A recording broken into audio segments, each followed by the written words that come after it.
Well, good evening, good afternoon. This is your coach. This is your motivator. This is your encourager, Rhonda Taylor, coming to you today just to encourage you, to tell you don't quit. So many people are discouraged. So many people are going through. Um, so many people are sick. So many people are battling with depression, anxiety. Can I tell you, don't quit. Don't quit. I was this close to quitting about a month ago because I was tired and I was just like, I'm done with ministry. I'm done with being this coach. I'm done. I'm just tired. But little did I knew God was not going to let me quit. And he will always have somebody. He always have a ram in the bush to let you know I'm right here with you. And I know that there are times when you want to give up. I know that you're going to have those times. You will have a nevertheless moment. But can I tell you, don't give up. You have so many people that are waiting on you, so many people that are tied to you. They will not get it unless you give it to them. Okay? If I would have quit or if I would have given up, that would have been a very selfish move. But can I tell you, we all have been there at some point of our life where we feel like what we're doing is not making any sense, it's not making a difference in anybody's lives. Maybe it's not the people that you're with now or the people that's around you now. Maybe it's not for them. Maybe it's for those that are coming. A lot of times we think that the little group that we have, the ones that we associate with, those are the one and that's it. No, God have an ex-drug addict, an ex-convict. He got people that are homeless. He got people that are out there in the streets that are waiting just for you. Everything is not behind the walls in the church. Some things are behind the walls, outside of those walls. So don't quit. I came on here just to encourage somebody because if somebody have given up on their ministry, they have given up on their business, they have given up on their relationship, they have given up on their marriage, they have just given up because they're tired.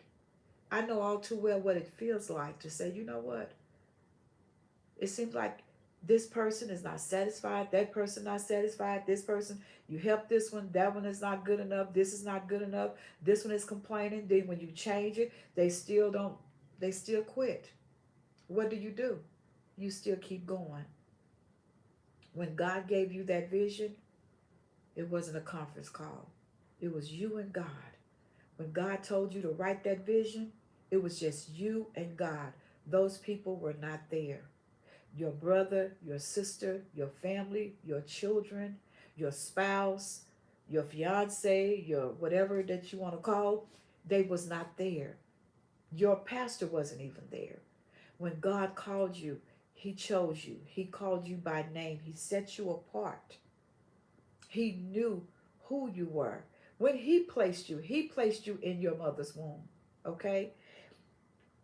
He designed it. Even though some people say it was a mistake, uh, I shouldn't have been here. I didn't want to have this child or whatever. Whatever you think or whatever you feel, God knew exactly. Oh, I shouldn't have been with this person, and I had the wrong baby mama. I had the wrong baby daddy. Well, God didn't see fit because you still had that child, and that child have purpose, just like you have purpose. Or you may have been around people and you say, you know what? They're not, they wasted my time. I gave them this many years of my life and they just wasted my time. No, mm-mm. It was a reason for you meeting that person or those people. It was a reason why God allowed the things to happen that happened.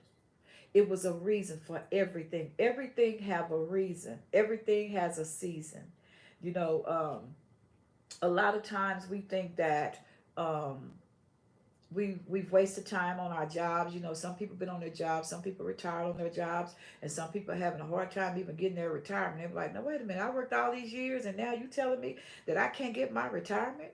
Or you telling me now that I'm disabled, I can't even get my disability, I can't even get help, and I worked all these years?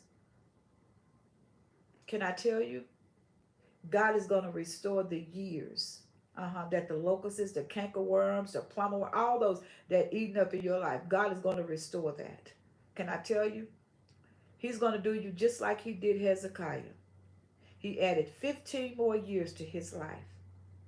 15. You may be asking for 5. You may be asking for 10. I may be asking for 20. Okay? Even though this world is in a chaotic state. Okay? I want to see this thing through because I know who's coming out on top. God is. Okay? Because our Redeemer lives, and he lives inside of you, and he lives inside of me. Okay? I come on here just to encourage you, to tell you to hold your head up, to not to give up.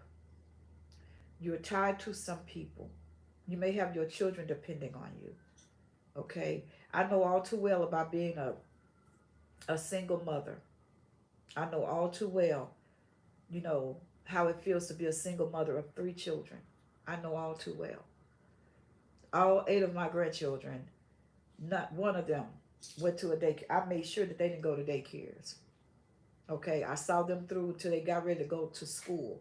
Okay, I refused to see my grandchildren in daycares because there was so much going on in the daycares. When you love people genuinely and you say you really have somebody, you have them. Okay, so it's somebody that's tied to you that needs you. You can't give up. I'm gonna tell you something. You have purpose here on earth, even though you may not feel like it. You may feel like, well, who am I helping? What am I doing? Okay, you may have saved somebody's life just by giving them a word, just for giving them 5 minutes. You may have given them 5 minutes on the telephone. If they heard your voice and you said one thing to save their life, guess what? God was pleased with that. Okay? You might think you don't make a difference, but you do. You might think that you don't have a calling on your life. Calling on your life don't always mean to preach. Every time somebody says, "Oh, you got a calling on your life," they thinking that it's to preach. It's not always to preach. It may just be to be an advocate for somebody that can't speak for themselves. See, I'm an advocate for battered women and children and orphans. Okay? That's a vision that God gave Rhonda. You know why? Because Rhonda been there. Rhonda was a battered wife. She was a battered wife. She been through that. She been through the abuse. She been through the betrayal. She been through the setbacks. She been through, you know, what qualifies you is, to me, is the things that you have encountered. Okay? It's just like when men and women go to war and they're fighting and they earn a badge, they earn that badge. The stripes, the stars, they earn that through the battles that they won. Even some, they may have lost, but they still fought. Okay? You may have fought some battles, or you may have went through some things and it feel like that I didn't even win, but you fought. Okay? You could have given up, but you didn't. You could have said, "I'm done with this job. I'm done with this ministry. I'm done." But you didn't. Even in your time of leading and bleeding. I wrote a book called Leading While Bleeding. A lot of people say, "Wow, you know, you was bleeding all over people." No, I wasn't. I've always been the type to where I would bandage myself up to be able to help others. That's been my spirit. Every leader, every leader, even if they say yes or no or whatever, that's their prerogative. Everybody have been through something. You got leaders that will preach, and while they're preaching to you, their children may be starving at home, or they may be going through turmoil in their relationship, or they may be going through some financial difficulties, or they may have just lost their home, or they may have just lost their job, but that still didn't negate the fact that they were called to lead. So when I hear leaders say you're not supposed to be preaching if you're going through, that's a lie. That is a complete lie. Because I cannot help you if I haven't been through anything. If I haven't been through anything, it would be hard for me to help you, to tell you anything. If I didn't experience abuse, it would be hard for me to tell you. I know what that feels like. If I had never been molested or raped or just betrayed or anything, any of those, it's no way that I could tell you what it felt like. Okay? If I've never lost a loved one, I lost my mom, my dad, and my sister. If I've never went through that, I could never tell you how it feels. Even though your feeling is mine is totally different. How it made you feel when you lost your parents, and you know, it may have not made you feel that way. With my mom and my dad, it took me down. Even though I was there with my parents, I was there with my mother more than with my father. I was very young, you know, and I was naive out there doing whatever I wanted to do. So I wasn't really there with my dad like I was with my mom. Okay. Uh, Naive, just doing what I wanted to do in a marriage that was abusive, and got to the point where I just, all my time was tied up into that abusive marriage. Okay. And so I missed the time of being there with my daddy when he was sick with cancer and he was dying with cancer. Okay. But I made it a point that I was going to be there with my mother, that I was going to be there with her, and we didn't put her in no nursing home. She lived with myself, my other sister, then she ended up with my sister in Houston. And I was there with my sister in Houston with her. Okay. When it was time for me to come down there and stay a month, stay weeks, or whatever I needed to do, I did that. Okay. It's a time, I'm sorry, I had a call come in. It's times to where you can't give up. God have brought you too far. You can't give up. If you give up now, guess what? Everybody that's tied to you, and I'm saying that I'm saying that because I know what it's like, and I know what it feels like, and it's sometimes you like, who's listening, who's paying attention. The people that's supposed to be for me and with me, something is wrong with them. Either everybody got their own agenda. Some people come for the wrong reasons. That's not your problem nor your concern. Okay? Your problem and your concern is to do what God has called you to do. Okay? Excuse me. You have been called to set the captives free. Do what God is telling you to do. If you are a person that you are just to go out and serve, do what that's what we are supposed to be. Jesus was a servant. And that's what we are supposed to do, is serve. Okay? It's it's sad when you have people that God have blessed and they won't be a blessing to other people. Okay? I know everything costs now. Everybody's charging for everything. And that's you. For some, it's okay. With me, let me say this to you. Everybody is different. Throughout the pandemic, okay? For almost 3 years straight, I was coaching for free. You know why? Because I know a lot of people were going through it. You had some people that had jobs and they could pay, and some did. Okay? Even when I didn't ask them. Even though they knew that I said I was doing free sessions and I was helping people. I was going live almost every other day because I didn't want people to drown. Because I know everybody was dealing with something during the pandemic. So I made sure that I was on my live all the time, because I always wanted to throw out that, that lifeline to be that help to whoever that needed it. Okay? So I'm saying to you, you're somebody's lifeline. Okay? You're somebody. You might not be everybody. And I had to learn that the hard way, because I tried to be that lifeline for everybody. Okay? Everybody don't want what you have. You got people that are even tied to you. They don't want what you have. And it was hard for me. It was very hard for me to say, girl, let this go. Let that go. They don't want it. Do you see? They don't want it. They keep coming up with excuses. They don't want what you have. Okay? They have their hand in a jar with you, but then when other things are more appealing to them, that's what they go to. That's not for you. What's assigned to you, it would be there. Okay? It took me years to figure that out, and I was about to drown trying to keep other people from drowning. When you are trying to help someone, when you're trying to help someone that's drowning, okay, they are drowning, and you jump in to save them, that could be very dangerous, because you can lose your life while you're jumping in to save them, okay? That could be a dangerous thing. It all depends on where they are mentally, okay? Because you got some people know how to swim, and they'll jump in that water and pretend that they're drowning just to get you in and to cause you to drown. That's deep, ain't it? But it's real, because everybody's assignment is not your assignment. If that makes sense, okay? You got some people that you may try to help, and they were sent on an assignment to cause you to fail. Everybody wasn't sent to you for you to help them, and they come out and you see some changes in their lives. Okay?